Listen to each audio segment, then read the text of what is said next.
Hello, everyone. This is Apurva from Mom's Belief. I hope you all are doing good.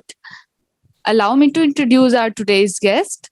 We have with us Dr. Anuradha HS. She is a pediatrician and a teen health specialist, a postgraduate in pediatrics, and she has done postgraduate diploma in adolescence pediatrics, trained in effective adolescence care at Switzerland. She is a founder of B4 Youth Club Bangalore.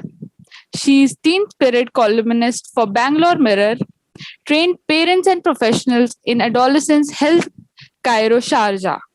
Very warm welcome, Dr. Anuradha, and thank you for joining with us. Today, she is going to tell us and discuss about stress and anxiety in parents during lockdown. Now, without any further ado, let's start. Over to you, ma'am. Thank you. Thank you so much, Apurva, for that kind introduction. And I'm so excited to connect with all of you and so many parents because we are going through a very, very difficult time in our lives and we need all the help that we can get. And that's the reason why I'm here. So let me just start off by wishing you all a very, very warm welcome. And I hope we have a wonderful time in the next 1 hour. And I'm going to share some of my thoughts with you in the first 30 to 40 minutes. And I know as parents of, growing children, you'll be all bubbling with questions. So what I would request you to do is to put all your questions in the chat box and then hold with it so that at the end of the session, I'm able to answer all your queries. I would also like you to keep a notepad and a pen ready so that you don't forget to take those important messages which you might get during the course of my talk. So I'm going to start off now. Can I go ahead and share my screen, Apurva? Sure, ma'am. Sure, ma'am. Sure. Yeah.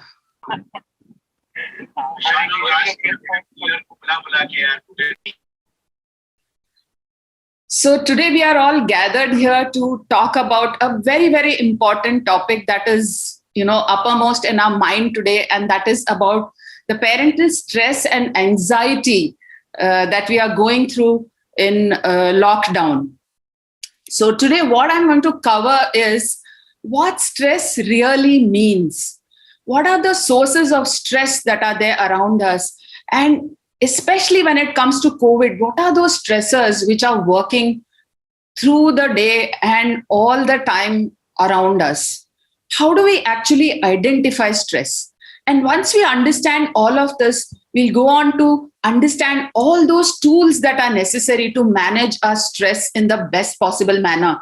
And of course, for all of you parents, I have top 7 parenting tips at the end of the session to help you handle stress in lockdown. Now, when we actually look at all the statistics, we see that parents are really concerned about their children. And in fact, world over, parents spend almost 37 hours every week just worrying about their children. So can you imagine, it's almost like 1.5 days, you're only thinking about what could go wrong with your children. And what happens is that when parents are worrying about their children, they can have something what is called a burnout. And, there's one particular study which says that almost 63% of parents have experienced parental burnout at some time or the other. And when that happens, parents really feel guilty because they are no longer in a position to take care of their children. And then they get into a state of regret. And this is like a vicious cycle. And one of the most important reasons why burnout happens is stress. So let's try and understand what stress really is about. People define stress in different ways. In fact, all of us are very used to saying, oh, I'm so stressed today.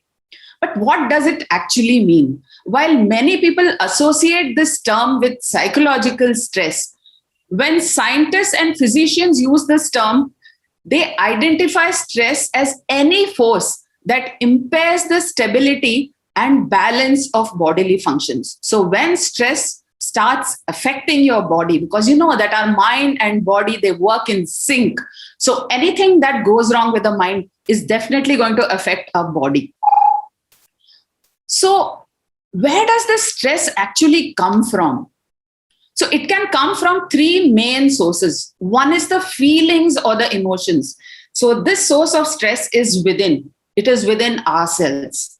The second source of stress is from the situations or the environment that is there around us. And the third source of stress is the people who are there in our lives, our family, our friends, and all the people that we know. And unfortunately, today, during the pandemic, we are in a situation where all these three things are working as a source of stress. So let's try and identify what are those specific stressors which are working in COVID. Now, one of the most important areas from where these stress triggers are coming are the physical stressors. One is, of course, the space constraints. Now, suddenly, out of the blue, we are in a situation where we are always surrounded by our family. You know, there was a time that we were wondering where we would get time to spend some time with our family. But today, what has happened is, because all the schools are closed and offices are closed, we are working from home, we are now having space constraints because we are there together all the time, and that itself can be very, very stressful. Of course, the social distancing, getting cut off from our close family members, from our friends, from all those people we love to hang out with, that is also acting on us. So we have remote working, we have online schooling, everything is closed. All the public places where we used to go out to de-stress ourselves, like parks and the malls, the movie theaters, or just going and visiting a friend, everything is closed. So these are some of the stressors that are really working for us today.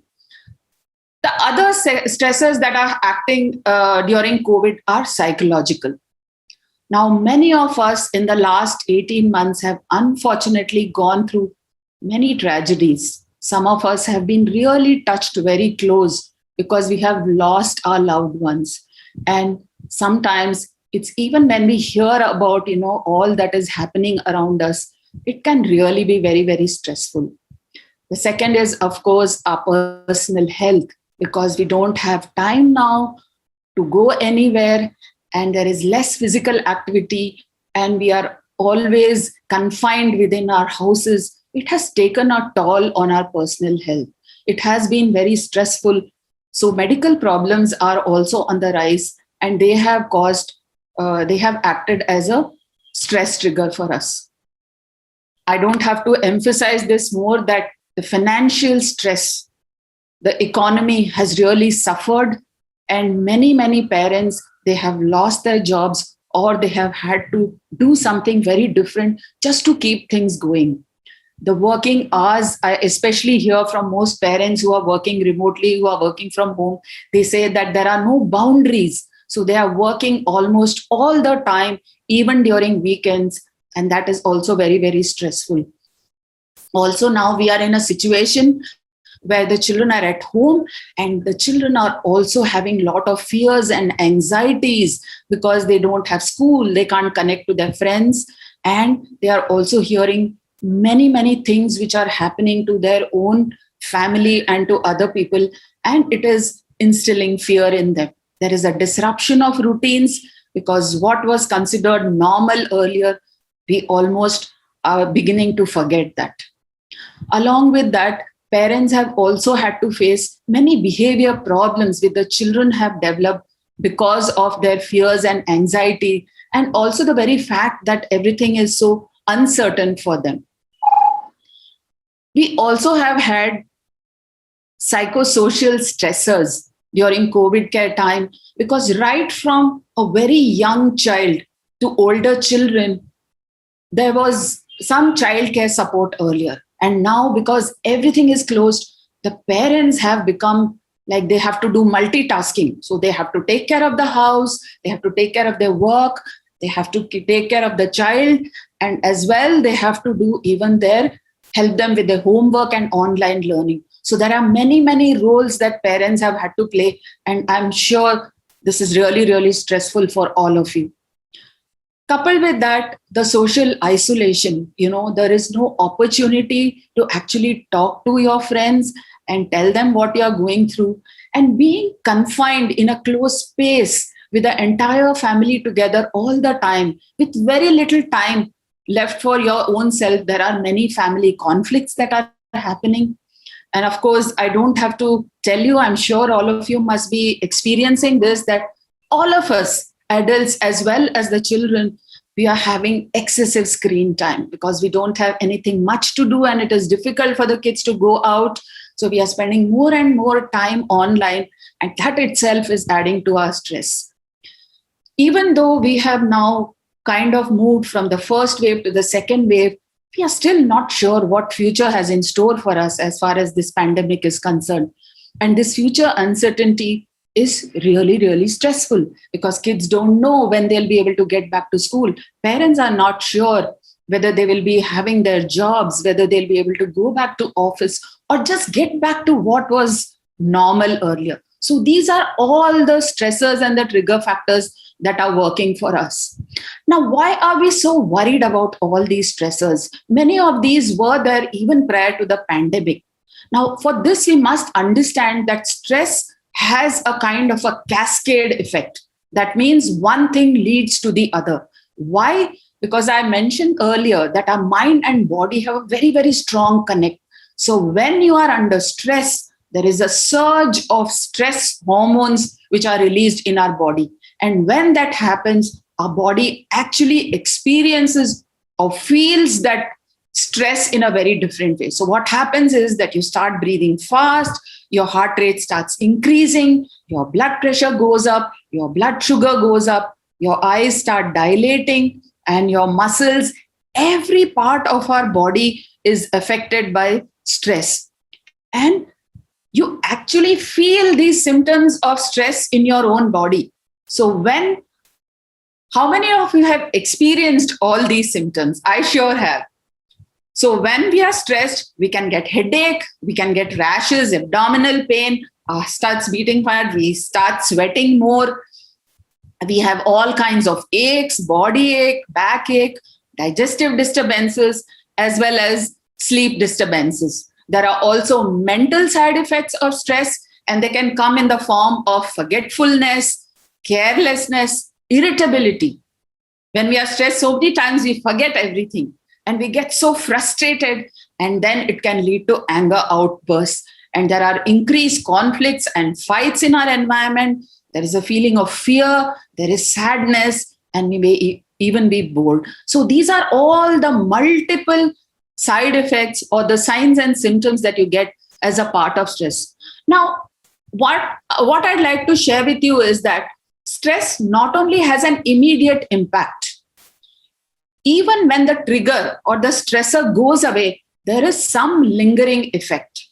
And especially when this stress that you have is there for a long time, it can have long-term effects.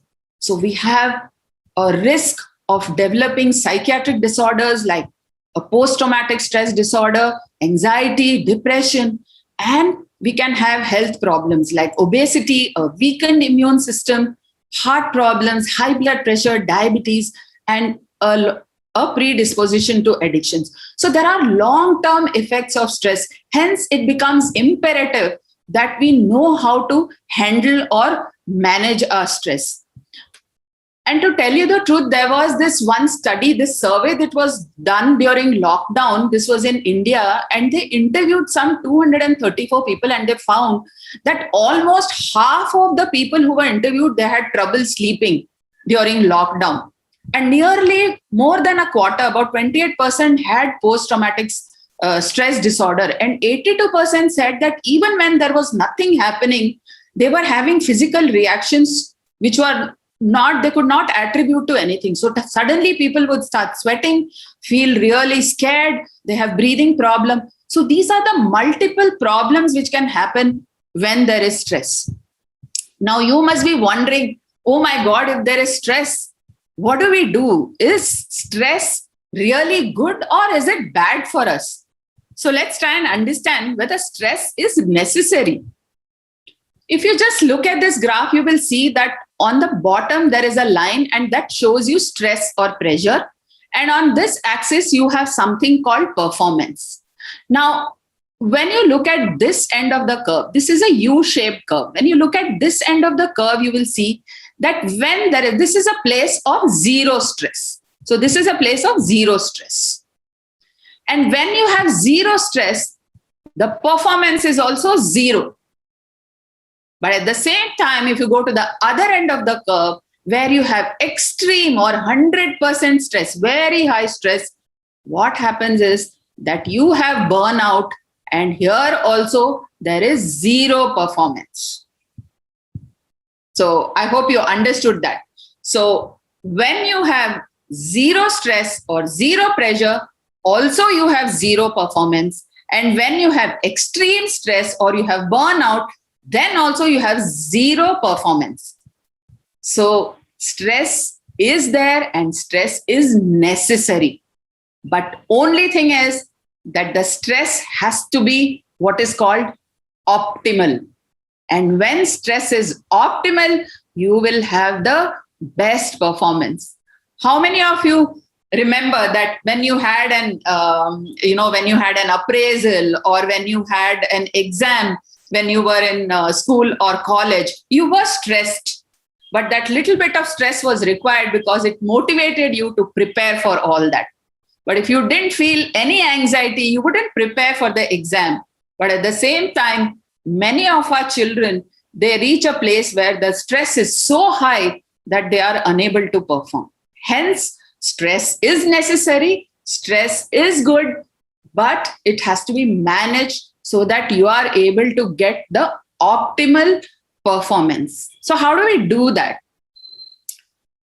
So all our effort has to be converted so that the stresses that we are having, they become a eustress. Because when you have extreme stress, it becomes distress and you are unable to do anything.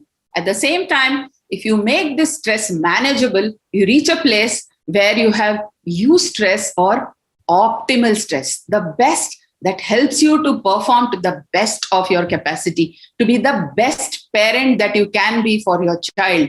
Because parental skills or your parental performance is directly proportional to the stress that you are facing. So let's see what we can do to help manage these the stressors that we have, and what are those tools and techniques which can help us. Before you understand that, I would like you to pay attention to this particular principle which is there behind stress and relaxation. Now, stress is something which has been there for ages. It was there even in Stone Age. And stress is actually a reaction or a response to a situation which is fearful. So earlier in the day, in Stone Age, when there was a lion or a tiger in front of the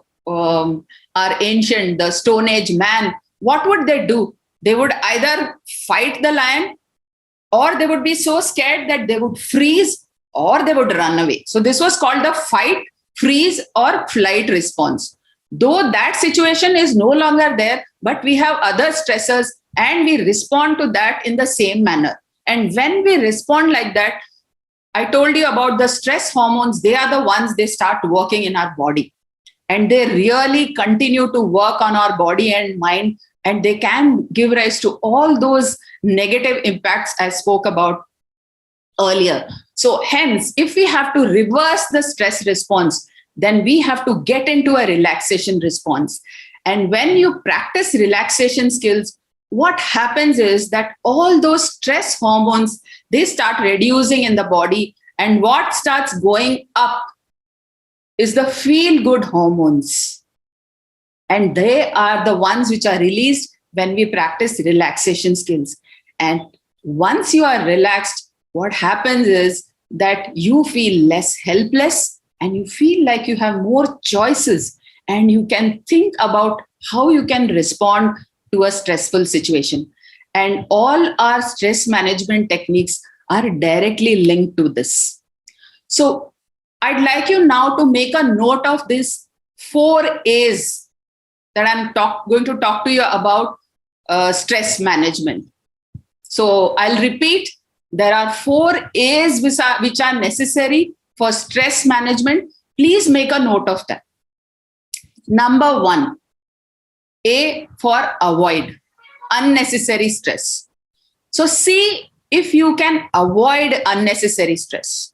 So whatever you are getting stressed about, is it really necessary? And can you avoid that unnecessary stress? And the second is alter the situation. Meaning, if there is a stressor that is working on you right now, can you alter this situation? Is there anything that you can do about it?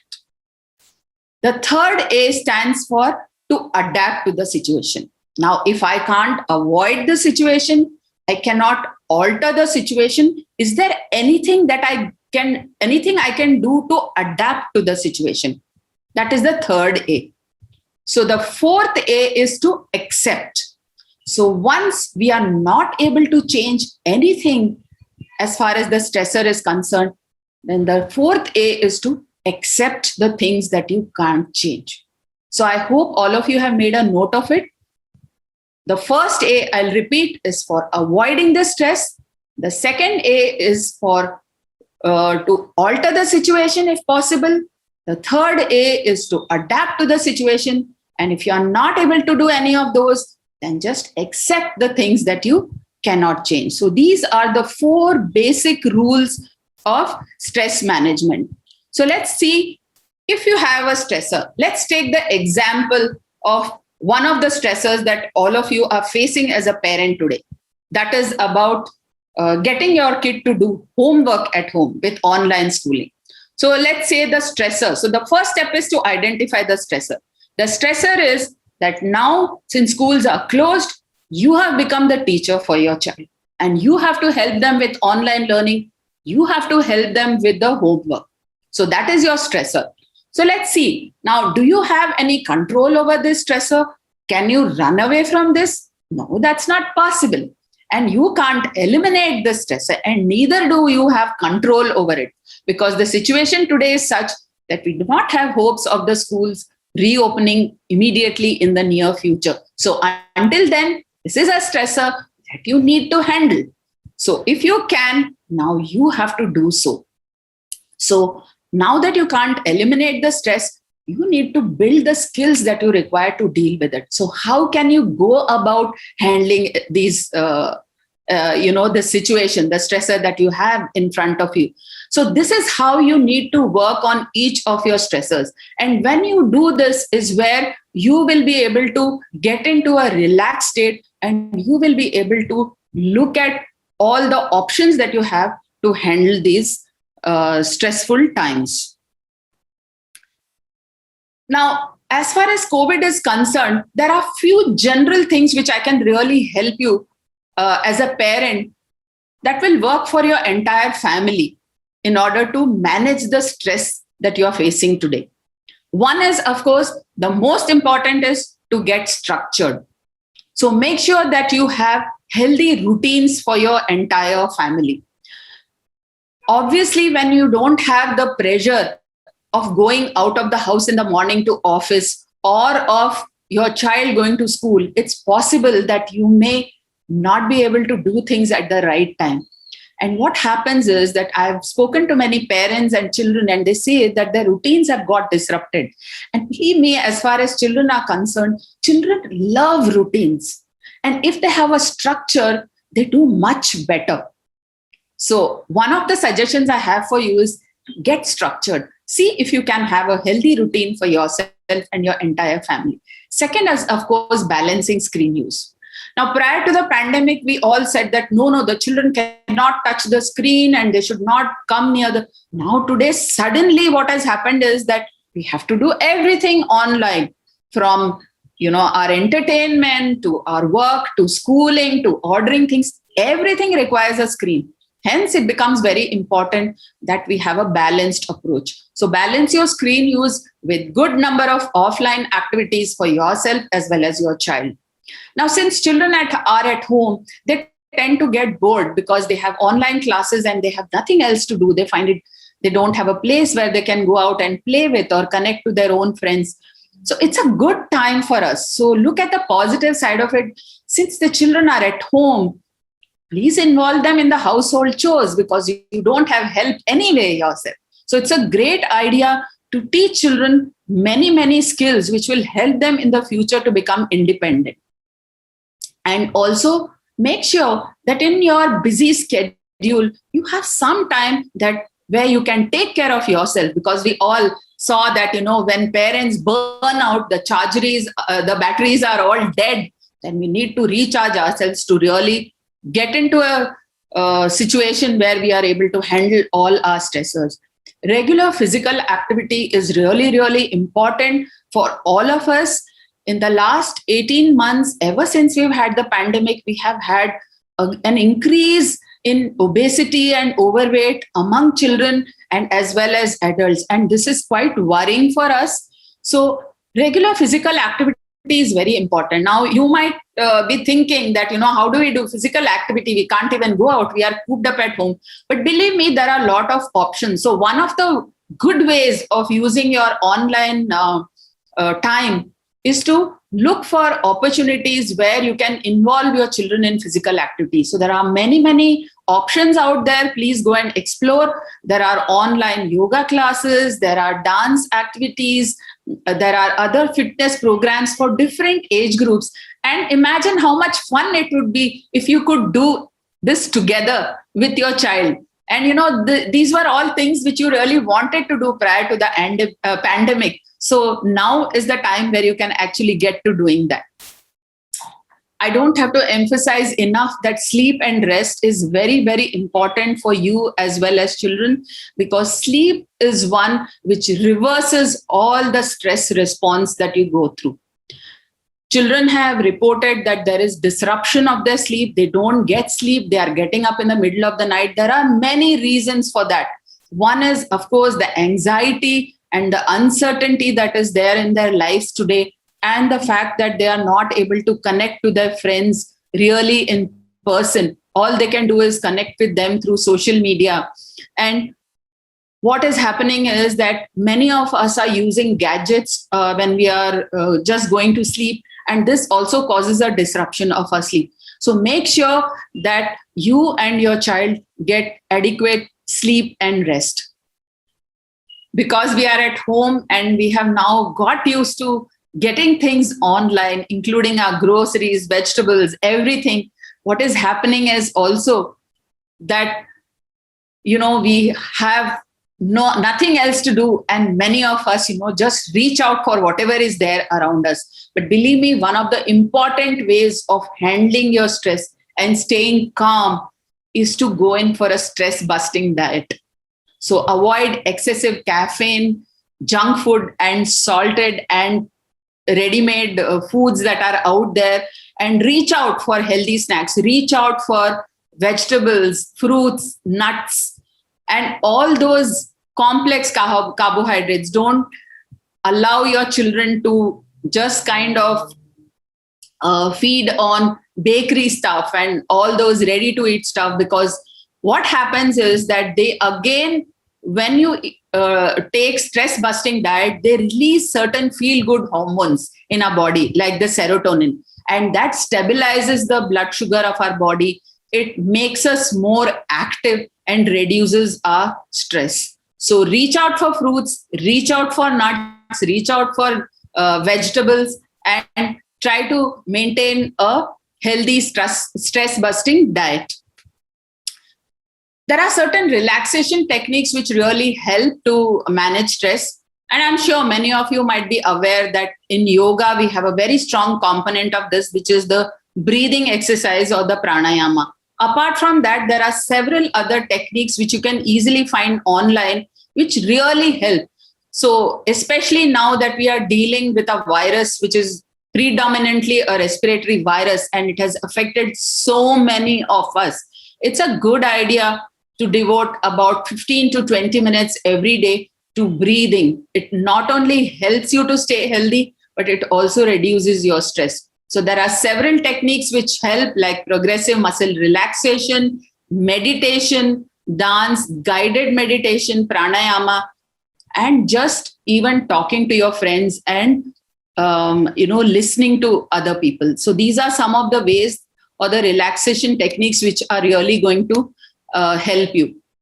Now let's try and understand what are the exact things. Now these are some of the guidelines which have been given by UNICEF, and they are really wonderful, and they are all available online. So these are the guidelines for parents for COVID-19 parenting, and certain tips which are there are: one is to keep calm and manage stress. You can take a break. You can take a break when you're not able to handle, especially when your children are sleeping or when you have a little bit of free time, even 15 minutes or 30 minutes. Just go and think about what really helps you to relax. What is it that you like to do? It may be just a walk in your garden, or sipping a cup of tea or coffee on your own, or chatting with your friend. And remember that you are not alone. All of us are going through this very, very stressful phase of our life. So do not hesitate to reach out and talk to your friend or talk to people who can help you manage the situation that you are in. And one of the things that is happening is that it's not just that we are stressed, it's also our children who are stressed. The other day, I was talking to one of the children whose in family was COVID positive, and this poor child went on crying when I was doing a video consultation because he was so worried that he would not survive and all his family would die because of COVID. So it's really, really important as parents for us to not think that the children don't understand what's happening. So listen to them, listen to what they are going through and what are their anxieties and what is the stress that they are going. So having empathy for our children is really important. Every now and then, like I said, I suggested those relaxation techniques. So take a pause, sit for a couple of minutes, take a few deep breaths, do abdominal breathing, and try to calm yourself down. And if nothing else works, you can even do a journal. So many times writing down your feeling, acknowledging what your emotions are, what your feelings are, writing them down in a diary can really make a very big difference to handling stress.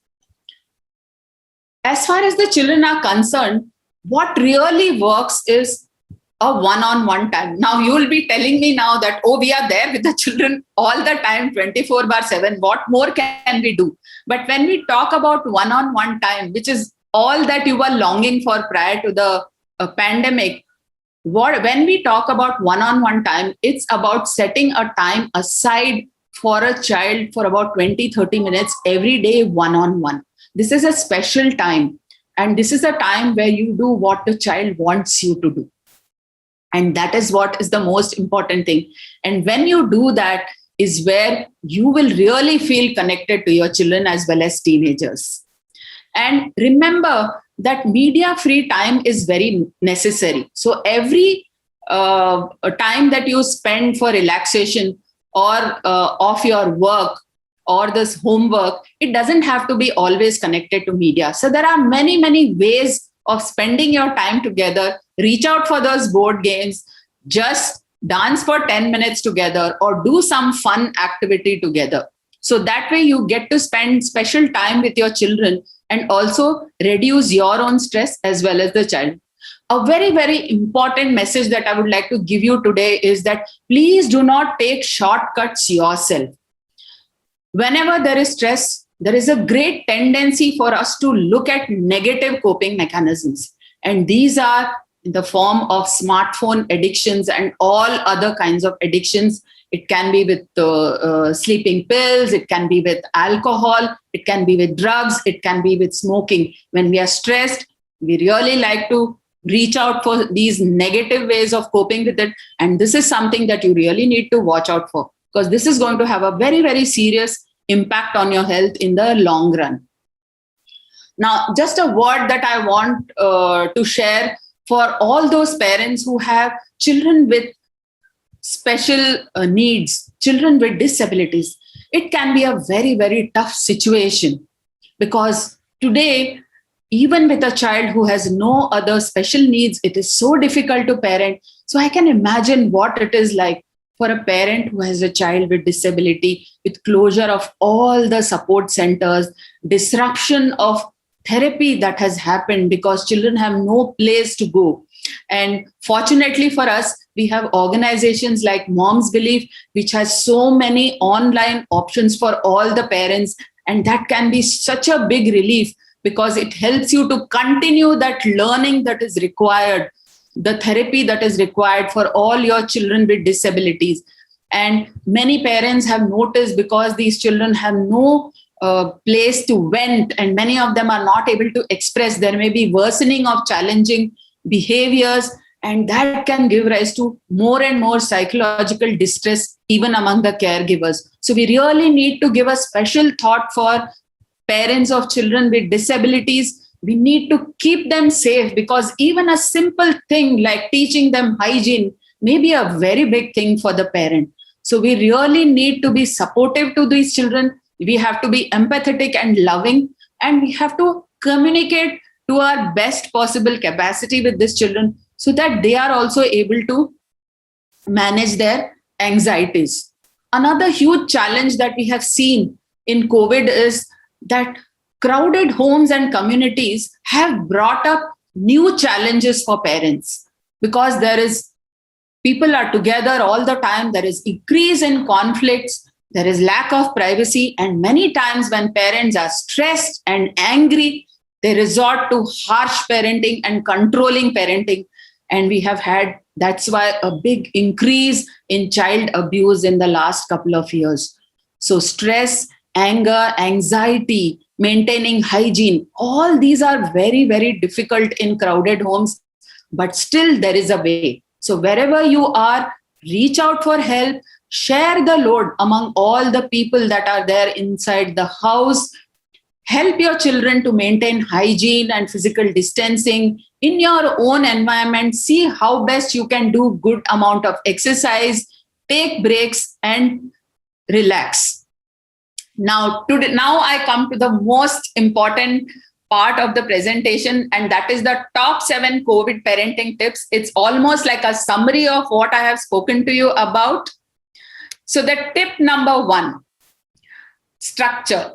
Now, we all have played games and all games have rules, but some of the rules, they have to be fun. So when you are having a structure every day in your house for yourself and your family, make sure that the structure is good, but a bit flexible. Create a daily plan where the whole family gets to enjoy. So that is tip number 1. Tip number 2, the best gift that you can give your child is time. So just 20 minutes of your time to every child with 100% of your attention is what your child needs. And that will really help you to relax and reduce the stress of parenting. Tip number 3, painting on paper is better than painting on walls. So when you see that your kids are exhibiting challenging behavior or they are getting restless, try to distract them with things, with other activities, or involving them in household chores, which will really help them to manage their own emotions and behavior. When we are stressed, we are always prone to anger outbursts, and we may forget to praise our children. And you remember, a high five makes all the difference. So a positive praise and appreciation. So when you see that your child is actually behaving well or helping you in the house or following whatever that is required of them, please don't forget to praise them because it will make all the difference in the behavior. And remember, tip number 5, they all love to ask questions, but it's us as parents who are impatient and who don't want to answer. So please find time to satisfy your children's curiosity, even whether it is due to what is the illness like or what helps them and how to maintain. So they may have many questions regarding COVID. And remember, they are as exposed to what is happening in the news and media as we are. So they go through a lot of anxiety. And who is the best person to answer all these questions? It's you as a parent. So make sure that you have the right answers. All your information that is coming about COVID is from the right source. It can be from your doctor or it can be from good sites. When you do that, only then that the children will feel like asking you questions. So honesty is having open communication with your child when they ask questions, and it can be about anything, and you can answer to the best of your capability.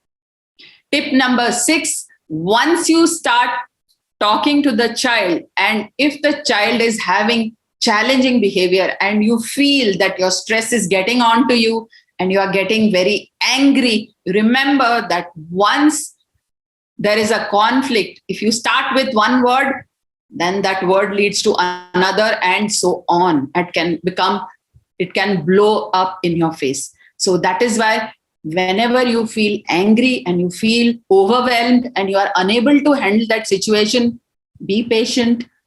Take those 5 deep breaths. When you feel like screaming, shouting, pulling out your hair, do that. It really helps. And you can just quietly walk out of that situation for that moment. Tip number 7. We are so stressed these days that we have forgotten how to laugh. And laughing out loud will always beat shouting out loud. So just appreciate this time that you have got with your children. You never thought that it would ever happen. So dance around the kitchen with your kids for 10 minutes. Do whatever makes you happy with your children, and it will immediately bring down your stress. The last thought that I want to tell you is that if you actually spell the word stress backwards, it is deserts. And deserts, who doesn't like deserts? All of us love it. So whenever you feel stressed, think of deserts, but please don't overdo it. Remember to have good physical activity. And when you keep all these tips with you, believe me, it will become much easier for you to handle the stress that you're going through today. I would like to end my presentation with this quote. Life isn't the way it is supposed to be. Life is the way it is. It is how we cope that makes all the difference. There are many things today that we can't change about the pandemic, but there are many things that we can do. We can develop all those coping skills, and that is what is going to help us take care of our anxiety and stress. So thank you so much. I've come to the end of my presentation now. And Apurva, I am ready to answer the questions. But before I answer the questions, I'd just like to share something with you that you know that I'm a parenting coach and I love to connect to parents, and I work more with parents of teenagers. I'd like to share with you a parenting program that I have for parents. I have a membership program, which is a 3-month group coaching program where I actually do 90 minutes of intensive live training every week for 3 months. And it comes with another online course. And we also have 2 private communities where we constantly interact and we talk to each other and we discuss what the challenges we have, and we continue to learn from each other, because parenting is a lifelong journey. Once a parent, always a parent. So if anyone is interested in getting in touch with me regarding this program, this is my email ID and my number where you can get in touch with me. So once again, I would really thank you all for a very patient listening, and I hope you got some value out of this whole thing. And a big thank you to Moms Believe team and Apurva for coordinating and bringing me to this forum. So now I'm ready to answer questions. So Apurva, please. Okay. Thank you. Thank you so much for this wonderful presentation, ma'am. And I would request all the participants, if you have any query or any question, ma'am is here. You can ask in the chat box itself, or you can raise your hand. We can unmute you.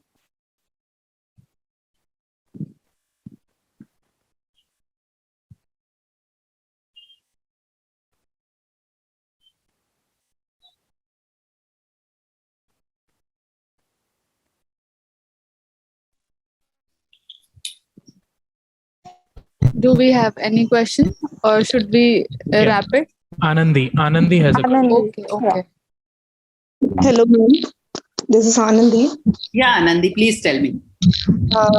Thank you for your thoughtful speech, ma'am. Presentation. I have a question.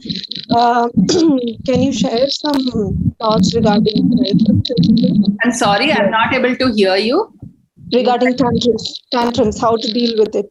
Deal with tantrums. Yeah. Yes. So how old is your child, if I may ask? He's 4 years plus. 4 years old. So one of the most important reasons why children have temper tantrums is that every child, there are two things which work for children. One is the feeling of belonging, and the second is of contributing. And many children who are this age, they have temper tantrums because they feel that they don't belong. What I mean to say is that they require a lot of attention, a positive attention. And I'm sure as a mother, you might be giving a lot of positive attention to the child. But even then, for the child, it is what the perception, what they feel is different from what you are doing. So one of the tips that I have for you is, in fact, there are two things which would really help you. One is to help the child get positive attention. What I mentioned is that 20 to 30 minutes of one-on-one time with 100% attention. And this actually, you must talk to the child and tell the child that, I'm going to spend this time with you, and this has to be a time which is without distraction. So that means you don't respond to other people, you don't respond to your phone or gadgets. So you have to have 100% attention. It can be at any time. It can be around bedtime. It could be reading a story to the child or doing a game, but tell the child that this is exclusively for them. Now, also we see an increase in temper tantrums when the children are bored and they have nothing else to do. So a couple of things that you need to look at is provide them certain activities, certain things that you do together. And even if it's like doing something online, so use media to your advantage. So help them learn something. So it should be interactive, not just watching cartoons. So sit with the child, and when they are doing something, engage with them, laugh with them. And another important thing that is really helpful is to make the child, even a 4-year-old, is capable of doing many things at home. When the child feels significant, it feels that it's contributing to the family in some way. It could be setting the table, it could be helping you in the kitchen, watering the plants, taking care of the pet in some way. Any of these activities, when you engage, you will see that gradually there'll be a reduction in the temper tantrums. So it's about being firm and not being harsh with children. At the same time, making sure that they follow whatever you are saying, but being kind to them, being empathetic. That really works. So I hope that answered your question, Anandi. Yes, ma'am. Thank you. Yeah, welcome. Thank you, ma'am, for the answer. We have one more question.